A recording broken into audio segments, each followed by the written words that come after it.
ಈ ಪೊಟ್ಯಾಟೊ ತವಾ ಫ್ರೈ ಎಷ್ಟೊಂದು ರುಚಿಯಾಗಿರುತ್ತೆ ಅಂದರೆ ಒಂದೇ ಒಂದು ಪೀಸ್ ನೀವು ಟೇಸ್ಟ್ ಮಾಡೋದಕ್ಕೆ ಅಂತ ತಿಂದರೆ ಸಾಕು, ನೆಕ್ಸ್ಟ್ ಇನ್ನೊಂದು ಪೀಸ್ ಟ್ರೈ ಮಾಡೇ ಮಾಡ್ತೀರಾ. ಅಷ್ಟೊಂದು ರುಚಿಯಾಗಿರುತ್ತೆ. ಸ್ವಲ್ಪ ಖಾರವಾಗಿ ಕ್ರಿಸ್ಪಿಯಾಗಿ ತಿನ್ನೋದಕ್ಕೆ ತುಂಬಾ ಚೆನ್ನಾಗಾಗುತ್ತೆ.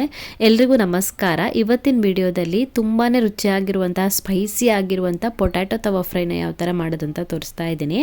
ನಾನಿಲ್ಲಿ 2 ಮೀಡಿಯಮ್ ಸೈಜ್ನ ಪೊಟ್ಯಾಟೋನ ಕಟ್ ಮಾಡಿಬಿಟ್ಟು ಸಿಪ್ಪೆ ಎಲ್ಲ ತೆಗೆದುಬಿಟ್ಟು ಸ್ಲೈಸ್ ಮಾಡಿ ಇಟ್ಕೊಂಡಿದ್ದೀನಿ. ದಪ್ಪನೇ ಸ್ಲೈಸ್ ಮಾಡ್ಕೊಳ್ಬೇಕು, ಜಾಸ್ತಿ ತೆಳು ಮಾಡ್ಕೊಳ್ಬಾರ್ದು. ಇವಾಗ ಇದನ್ನು ಕುದೀತಾ ಇರುವಂಥ ನೀರಿಗೆ ಹಾಕಿಬಿಟ್ಟು ಒಂದು 5 ನಿಮಿಷದವರೆಗೂ ಕುದಿಸ್ಕೊಳ್ಬೇಕು. ಪೂರ್ತಿ ಬೇಯಿಸ್ಕೊಳ್ಬಾರ್ದು, ಹಾಫ್ ಕುಕ್ ಆದರೆ ಸಾಕಾಗುತ್ತೆ. 5 ನಿಮಿಷ ಕುದಿಸ್ಕೊಳ್ಳಿ, ಅದಕ್ಕಿಂತ ಜಾಸ್ತಿ ಬೇಡ.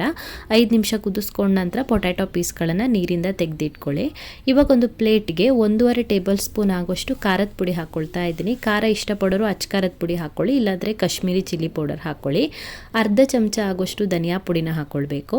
ಅರ್ಧ ಚಮಚ ಆಗೋಷ್ಟು ಗರಂ ಮಸಾಲೆ ಪುಡಿನ ಹಾಕ್ಕೊಳ್ಬೇಕು.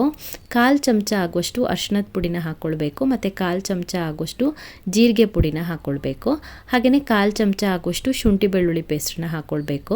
ಅರ್ಧ ಚಮಚ ಆಗೋಷ್ಟು ವಿನೆಗರ್ನ ಹಾಕ್ಕೊಳ್ತಾ ಇದ್ದೀನಿ. ವಿನೆಗರ್ ಆದರೂ ಪರವಾಗಿಲ್ಲ, ನಿಂಬೆ ರಸ, ಹುಣಸೆ ಹಣ್ಣಿನ ರಸ ಯಾವುದಾದ್ರೂ ಪರವಾಗಿಲ್ಲ.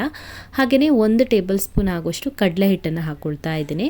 1 ಟೇಬಲ್ ಸ್ಪೂನ್ ಆಗೋಷ್ಟು ಕಡಲೆ ಹಿಟ್ಟನ್ನು ಹಾಕ್ಕೊಂಡು ರುಚಿಗೆ ತಕ್ಕಷ್ಟು ಉಪ್ಪನ್ನು ಹಾಕ್ಕೊಂಡು ಸ್ವಲ್ಪನೇ ನೀರನ್ನು ಸೇರಿಸ್ಬಿಟ್ಟು ಮಸಾಲೆನ ಚೆನ್ನಾಗಿ ಮಿಕ್ಸ್ ಮಾಡ್ಕೊಳ್ಳೋಣ. ಒಂದೇ ಸಲಕ್ಕೆ ನೀರನ್ನು ಹಾಕ್ಕೊಳ್ಬೇಡಿ, ನೋಡಿಬಿಟ್ಟು ಸ್ವಲ್ಪನೇ ನೀರನ್ನು ಹಾಕ್ಬಿಟ್ಟು ಮಿಕ್ಸ್ ಮಾಡ್ಕೊಳ್ಳಿ. ಮಸಾಲೆನ ಮಿಕ್ಸ್ ಮಾಡ್ಕೊಂಡ ನಂತರ ಇವಾಗ ಇದಕ್ಕೆ ಪೊಟ್ಯಾಟೊ ಸ್ಲೈಸನ್ನು ಸೇರಿಸ್ಬಿಟ್ಟು ಚೆನ್ನಾಗಿ ಮಿಕ್ಸ್ ಮಾಡಿಬಿಟ್ಟು ಮ್ಯಾರಿನೇಟ್ ಮಾಡ್ಕೊಳ್ಬೇಕು. ಅಂದಾಜೊಂದು 15ರಿಂದ 20 ನಿಮಿಷದವರೆಗಾದ್ರೂ ಮ್ಯಾರಿನೇಟ್ ಮಾಡ್ಕೊಳ್ಬೇಕು. ಪೊಟ್ಯಾಟೊ ಪೀಸ್ಗಳು ಮ್ಯಾರಿನೇಟ್ ಆದ ನಂತರ ಒಂದು ಫ್ರೈಯಿಂಗ್ ಪ್ಯಾನ್ಗೆ ಎಣ್ಣೆ ಸೇರಿಸ್ಬಿಟ್ಟು 4ರಿಂದ 5 ಟೇಬಲ್ ಸ್ಪೂನ್ ಆಗೋಷ್ಟು ಎಣ್ಣೆ ಹಾಕ್ಕೊಳ್ಳಿ. ಎಣ್ಣೆ ಸೇರಿಸ್ಬಿಟ್ಟು ಮ್ಯಾರಿನೇಟ್ ಆಗಿರುವಂಥ ಪೊಟ್ಯಾಟೊ ಸ್ಲೈಸ್ಗಳನ್ನು ಹಾಕಿ 2 ಕಡೆಗೆ ಫ್ರೈ ಮಾಡ್ಕೊಳ್ಬೇಕು. ಒಂದು ಕಡೆಗೆ ಮಸಾಲೆ ಪೂರ್ತಿ ಡ್ರೈ ಆಗಿ ಡಾರ್ಕ್ ಆಗೋವರೆಗೂ ಫ್ರೈ ಮಾಡ್ಕೊಳ್ಳಿ. ಅಂದಾಜೊಂದು 3ರಿಂದ 4 ನಿಮಿಷ ಬೇಕಾಗ್ಬೋದು. ಮೀಡಿಯಮ್ ಫ್ಲೇಮಲ್ಲಿ ಫ್ರೈ ಮಾಡ್ಕೊಳ್ಳಿ. ಒಂದು ಸೈಡ್ ಫ್ರೈ ಆದ ನಂತರ ತಿರುಗಿಸಿ ಹಾಕೊಂಡ್ಬಿಟ್ಟು ಇನ್ನೊಂದು ಕಡೆಗೂ ಕೂಡ 3ರಿಂದ 4 ನಿಮಿಷದವರೆಗೂ ಫ್ರೈ ಮಾಡ್ಕೊಳ್ಳಿ. ಮಸಾಲೆ ಡಾರ್ಕ್ ಆಗುತ್ತೆ ಪೂರ್ತಿ ಫ್ರೈ ಆದಾಗ.